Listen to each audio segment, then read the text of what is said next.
Montréal est l'hôte actuellement du 82e congrès de l'ACFAS, l'association francophone pour le savoir. Beaucoup de chercheurs de partout dans le monde viennent y présenter leurs travaux. C'est le cas de Naïma Amrouni. Elle est chercheure postdoctorale à l'Institut Simone de Beauvoir de l'Université Concordia à Montréal. Madame Amrouni est aussi une des responsables du colloque Femmes racisées et recherche féministe au Québec. Madame Amrouni, sur quoi va porter ce colloque? Ce qu'on veut, avant tout, c'est explorer les différentes facettes de la réalité de la recherche féministe au Québec et qui est en lien avec les femmes racisées et rendre compte de ces différentes facettes. L'objectif du colloque, c'est avant tout de donner la parole à des chercheurs féministes qui sont soit elles-mêmes des femmes racisées ou qui travaillent sur les femmes racisées au Québec et de cerner plus spécifiquement leurs préoccupations, les questions spécifiques qui émergent de leur démarche. Alors, quand on parle de femmes racisées au Québec, de qui parle-t-on? C'est une question très vaste, mais très pertinente et légitime, en fait, dans le contexte actuel. Je répondrais peut-être en deux temps. Bon, il faut dire que le mot race en lui-même paraît non seulement désuet, appartenir à une époque révolue, oui, à notre époque post-droit civique, etc. Donc, pourquoi est-ce qu'on voudrait parler de la question de la race à l'heure actuelle? C'est un mot, en plus, qui répugne, rebute, horripile et rappelle un lourd passé, colonialiste, ségrégationniste, qu'on voudrait bien oublier, mais oui. Le problème est justement, c'est pas parce qu'on enraye un mot de notre vocabulaire qu'on cesse de parler de la question de la race. À l'heure actuelle, par exemple, je fais une parenthèse, on parle surtout de culture, d'ethnie, de minorité, de nationalité. On ne parle plus tellement de la race dans le contexte politique à l'heure actuelle, mais c'est pas pour autant qu'on a, comme par enchantement, enrayé la réalité du racisme à laquelle le terme de race, le concept de race renvoie. Donc, je voudrais simplement spécifier pour commencer que il s'agit pas, en parlant des femmes racisées, d'essayer de réhabiliter la race sous son acception biologique courante. Donc, la race n'a jamais eu le fondement biologique ou génétique qu'on lui supposait. Dépendamment des penseurs au 18e, 19e siècle, on dénombrait 3 races ou bien 7. Donc, depuis, on en convient, la race n'a aucun fondement biologique, mais c'est pas parce que il n'y a pas de fondement biologique à la race que la réalité sociale de la catégorie raciale a pour autant été éliminée. Ah, tout à fait. La race est une catégorie réelle, mais dont la réalité, finalement, n'est pas naturelle, mais sociale. Donc, pour nous, il s'agit de parler de la race et des femmes racisées, non pas pour réhabiliter cette catégorie-là biologisante, naturalisante ou essentialisante, mais plus spécifiquement pour nous permettre de diagnostiquer les injustices raciales qui sévissent encore à l'heure actuelle là, dans nos démocraties libérales, post-droit civique. Qui s'englobe exactement? Compte tenu du fait que la race n'a aucun fondement biologique, il ne s'agit pas d'une question de couleur ou etc., mais plutôt d'une question d'expérience vécue de l'injustice raciale.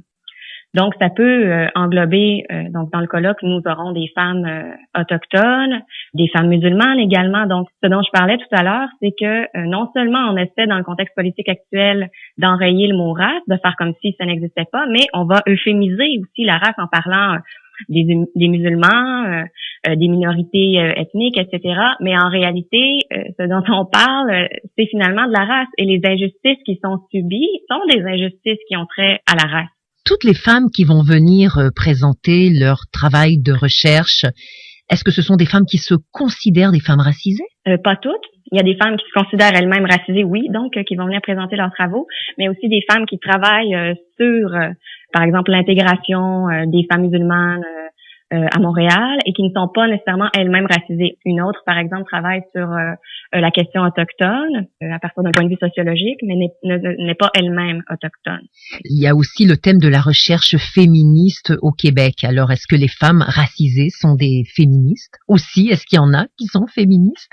Oui, d'ailleurs, le mouvement féministe, justement, un des objectifs aussi, c'est précisément de dresser un bilan de là où on en est en recherche féministe au Québec à l'heure actuelle et de brosser un portrait de la diversification de la recherche féministe au Québec, une diversification qui a été initiée notamment par l'inclusion du féminisme autochtone, du féminisme musulman et du black féminisme à Montréal surtout. Donc, oui, il y a des femmes racisées féministes, plusieurs regroupements et associations. Par exemple, les femmes féministes autochtones, les blacks féministes, les féministes musulmanes au Québec. Donc, oui, très certainement. Est-ce que la conception du féminisme est la même entre toutes ces femmes?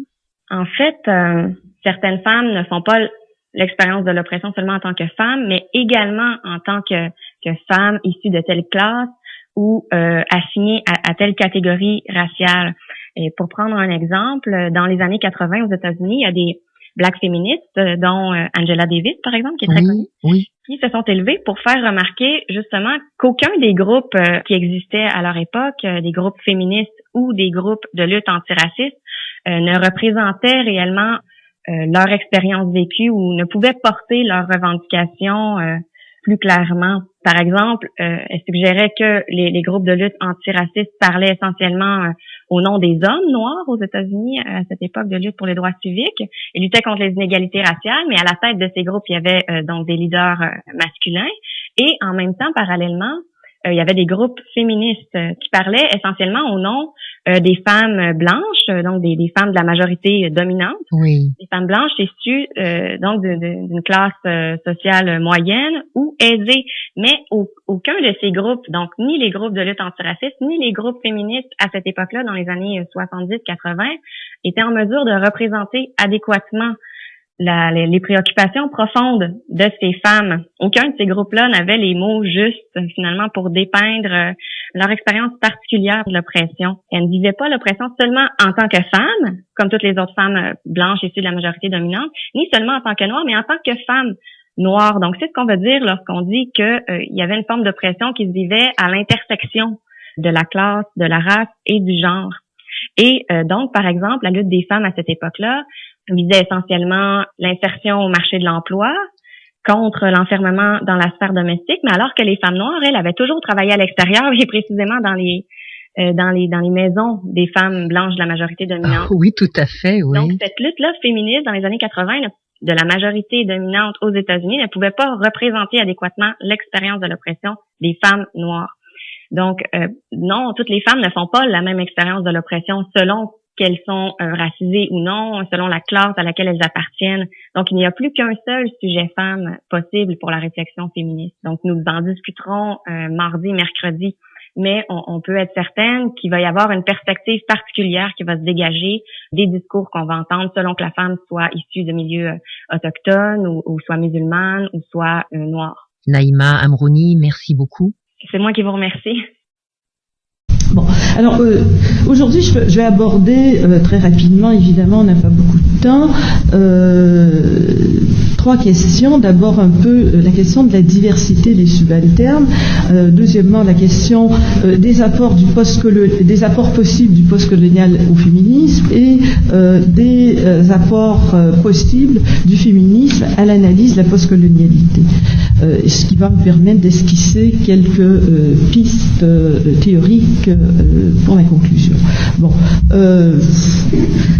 évidemment, on peut trouver dans ce qui, un des buzzwords de la question de la postcolonialité, c'est la question des subalternes, qui a une origine qui n'est pas particulièrement postcoloniale. C'est dans le langage codé de Gramsci qui, pour faire sortir ses écrits de prison, au lieu de parler d'exploiter ou d'opprimer, parle de subalterne, qui est un terme plus vague et qui lui permet de passer à côté de la censure. Il parle donc au lieu de parler de domination, il parle d'hégémonie, et l'hégémonie produit des subalternes. Bon. Mais ces subalternes, ils sont de plusieurs types, parce que dans nos sociétés, et dans celles de l'époque de Gramsci de toute façon, coexistaient plusieurs grands systèmes de domination qui sont à la fois imbriqués et à dynamique contradictoire et qui peuvent être considérés comme des systèmes sociaux globaux. Le capitalisme, le racisme, le sexisme sont parmi les grands systèmes de domination qui organise les rapports sociaux, entendus au sens global et pas au sens global à la fois à l'échelle planétaire, évidemment en les modulant différemment selon les diverses localisations, mais aussi au sens global en termes que ça représente des totalités sociales, c'est-à-dire que le racisme n'organise pas uniquement les rapports interraciaux, le sexisme n'organise pas uniquement les rapports familiaux, et le capitalisme, on le voit à l'ère néolibérale, n'organise pas que l'économie. Donc c'est des systèmes qui sont à la fois politiques, économiques, sociaux, idéologiques, culturels. Bon, les trois. Bon, ils ont des dynamiques imbriquées dans la mesure où ils sont capables de se nourrir mutuellement. Ils ont des dynamiques partiellement contradictoires. Le capitalisme a des dynamiques d'individuation, ne serait-ce que par l'individuation du rapport au travail, qui cadre mal avec la persistance de structures familiales hétérosexistes fondées sur l'infériorisation des femmes et également des enfants. Le statut de femme étant un statut plus permanent que le statut des enfants. Même si de nos jours, ça peut être un statut moins permanent. Du fait de la possibilité de changer de genre. Ces systèmes-là ont aussi des mécanismes communs qui produisent donc à la fois de l'hégémonique et du subalterne. Les principaux mécanismes, c'est, on en a parlé abondamment dans ce colloque, le mécanisme de l'altérisation, c'est-à-dire qu'il y a une identité sûre d'elle, d'une certaine façon, et un autre qui est sommé de se définir en fonction du référent. C'est un processus qui est décrit par toutes les personnes qui se sont intéressées au racisme. Les autrement colorés que blancs ont à se définir, et les blancs n'ont pas à se définir, ils sont une certitude de quelque chose qui va de soi. Je rappellerai que toute l'introduction de Simone de Beauvoir dans le deuxième sexe est centrée sur la problématique de l'un et de l'autre et le processus d'altérisation en ce qui concerne les femmes, en faisant énormément de parallèles entre les processus d'altérisation des femmes et les processus d'altérisation raciale, parce que dès cette époque-là, elle s'intéresse aux affaires de décolonisation. Et donc ça c'est le premier truc où on le voit aussi par exemple ultérieurement dans les études de Colette Guillaumin qui montre comment le processus d'altérisation, donc constitution du soi et de l'autre, qui est toujours un processus simultané, est un processus à l'œuvre autant dans le sexisme que le racisme, dans son livre un peu historique sur le racisme. Le deuxième mécanisme de constitution des hégémoniques et des subalternes, c'est le mécanisme de la naturalisation. Il y aurait des êtres culturels, les hommes blancs occidentaux, et puis il y aurait tous les autres qui sont des naturels, avec des qualités naturelles, spontanées, tout ça. La naturalisation, évidemment, a comme fonction de pérenniser des statuts. Si ça relève de la nature, malgré que la culture occidentale ait un rapport que la nature peut être harnachée, dominée, modifiée, instrumentalisée, pourtant lorsqu'il s'agit des êtres naturalisés, la nature est un fait auquel on ne peut échapper, ça devient une condition un peu inhérente à la personne, et le processus de naturalisation fonctionne pour empêcher toute problématisation en termes politiques, sociales, toute problématisation qui rend possible un changement de situation. Troisième élément dans ce mécanisme-là, c'est le mécanisme de hiérarchisation. Hiérarchisation à partir d'oppositions binaires où on peut voir un tas de couples couple plus ou moins dichotomique, où un côté appartient aux valorisés et l'autre côté de la dichotomie appartient aux dévalorisés ou subalternes.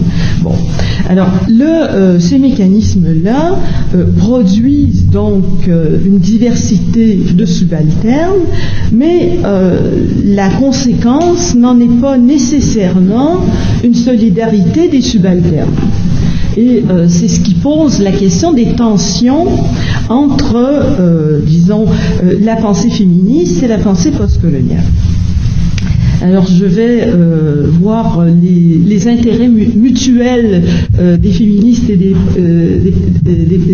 défenseurs de la postcolonialité, un peu au-delà de la formulation manifeste du titre que j'ai donné à cette communication, c'est-à-dire un peu essayer de voir l'apport que pourrait revêtir l'imbrication des deux types de préoccupations. Il y aurait, en ce qui concerne les apports du postcolonial au féminisme, il faudrait quand même rompre avec l'idée que le féminisme ait été une création occidentale et un mouvement composé uniquement de femmes blanches de classe moyenne et disposant d'un fort niveau de scolarisation. Je pense qu'on peut dire ça dans d'une grande partie du corps professoral des Women's Studies dans les universités du monde anglo-saxon et des endroits où c'est institutionnalisé dans le monde francophone, mais les Women's Studies et le corps professoral des Women's Studies des universités n'est pas le féminisme, heureusement pour le féminisme d'ailleurs. Bon, même si je participe un peu à la chose, il faut un peu s'autoflageller de temps en temps et arrêter d'avoir une compréhension de soi comme totalité. Je dirais que d'une certaine façon, la question de localisation différente des femmes dans le social s'est posée très tôt dans le mouvement féministe, ne serait-ce que par le retour du principe réalité, même si elle a été longtemps escamotée dans la théorisation qui voulait absolument trouver une racine commune à l'oppression des femmes, et qui a été escamotée à partir de l'idée de la sororité.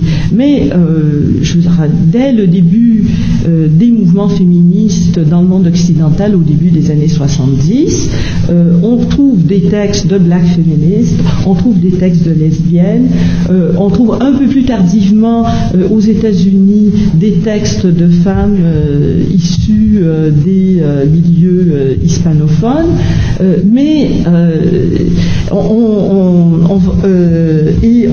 retrouve aussi un peu plus tardivement des textes de femmes issues des diasporas indiennes dans les diverses parties du monde anglophone, mais c'est quelque chose qui est quand même présent et qui dit que les femmes sont toutes opprimées, mais d'une certaine façon elles ne sont pas nécessairement toutes opprimées de la même manière, et que il y a des localisations différentes dont il faut prendre acte, ne serait-ce que pour agir ensemble.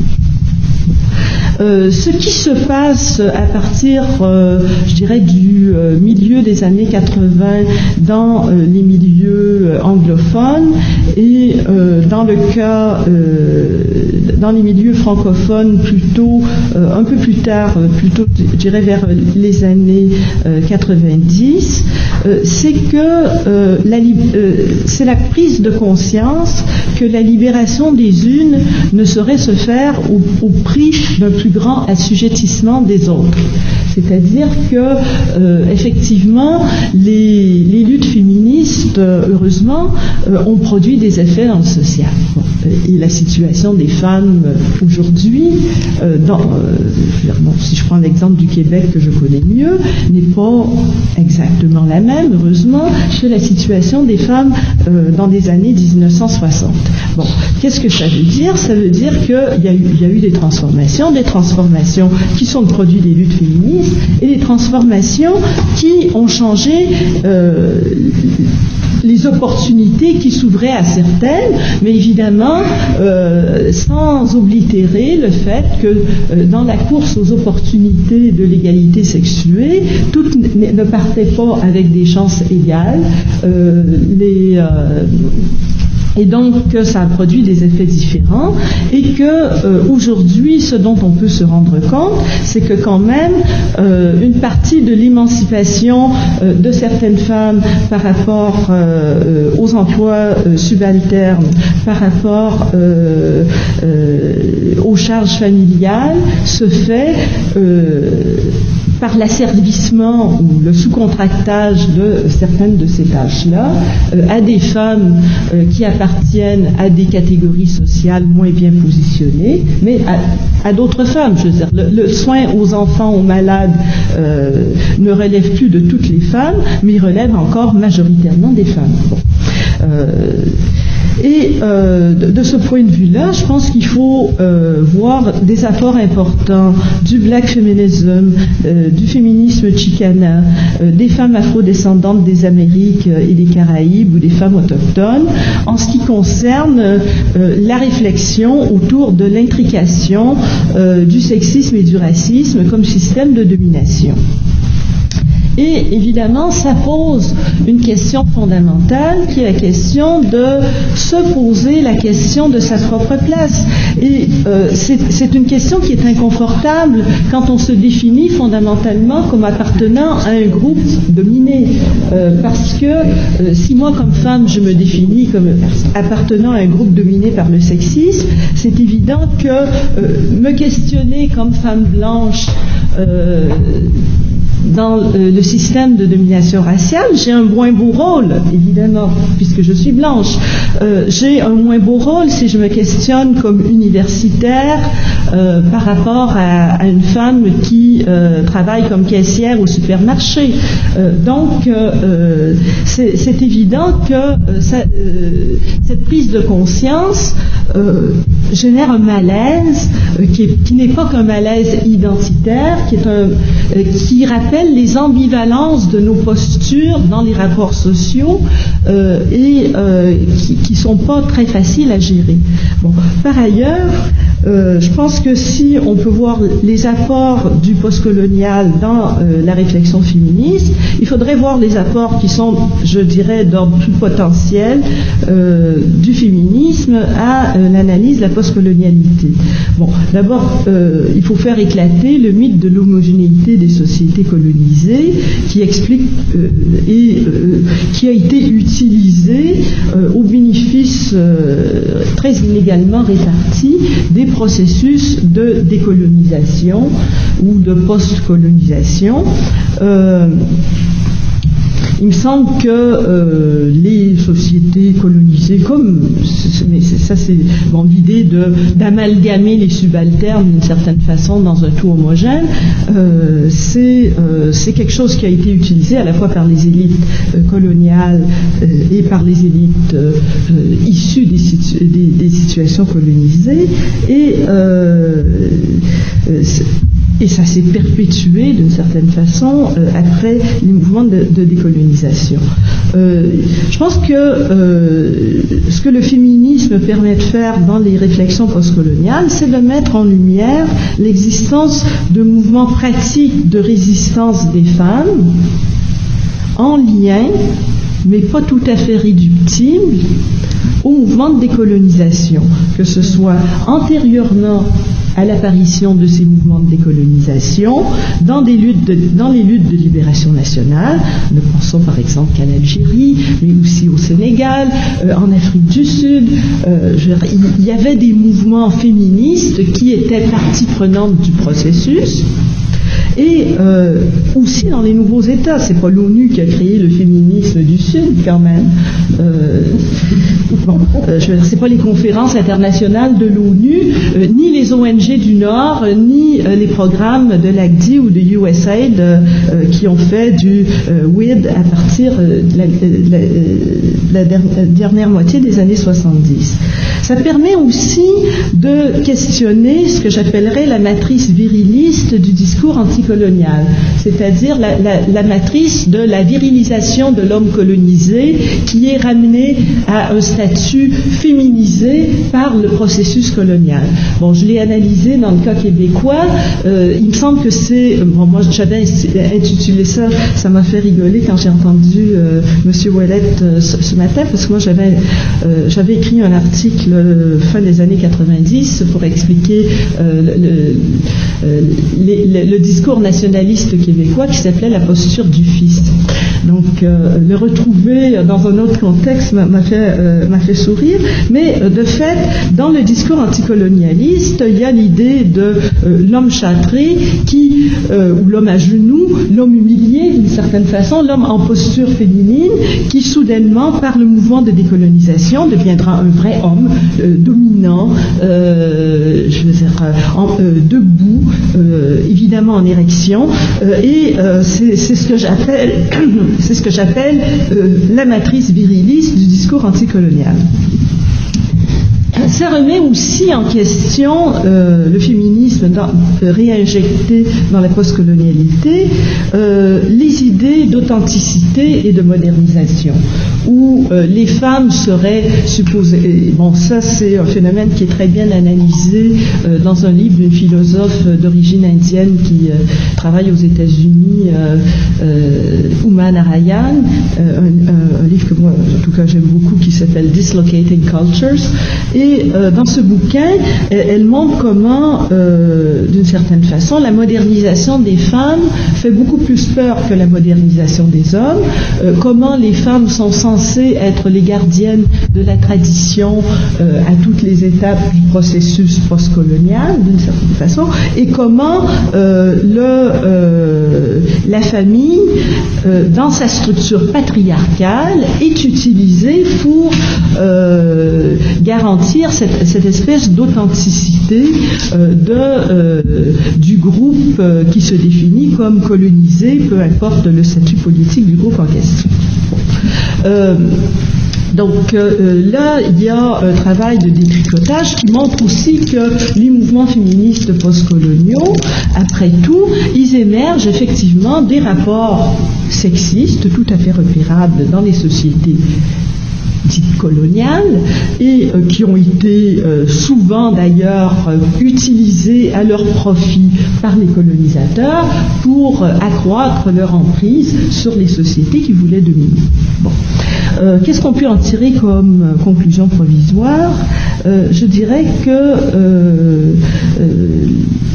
l'idée fondamentale, c'est qu'il faut construire des solidarités, lutter contre les dominations, c'est-à-dire que les solidarités sont nécessairement construites. Les solidarités ne viennent pas d'une communauté de situation, d'une identité préalable, mais elles viennent essentiellement d'une politisation des enjeux. Et donc, il y a un travail à faire sur les diverses dimensions des enjeux pour pouvoir les politiser et pour pouvoir développer des approches inclusives. Bon, en même temps, ces solidarités sont nécessaires parce que, étant donné l'imbrication des systèmes de domination, je ne pense pas qu'on puisse s'émanciper véritablement d'une structure de domination si on ne questionne pas l'ensemble des structures de domination. Et parce que l'effet que ça aura, c'est de reproduire au sein des logiques d'émancipation de nouvelles logiques et de nouvelles formes de domination. Okay. Et finalement, on peut répondre à Gayatri Spivak que oui, les subalternes peuvent parler, mais qu'ils ne parleront jamais d'une seule voix, que les subalternes, comme les autres, auront une voix plurielle, et que c'est dans le processus d'altération, le mouvement, le déplacement de ces voix plurielles de subalternes que pourra se construire éventuellement un monde inclusif où la liberté et l'égalité ne seront pas que pour certains, mais pour tout le monde. Je vous remercie.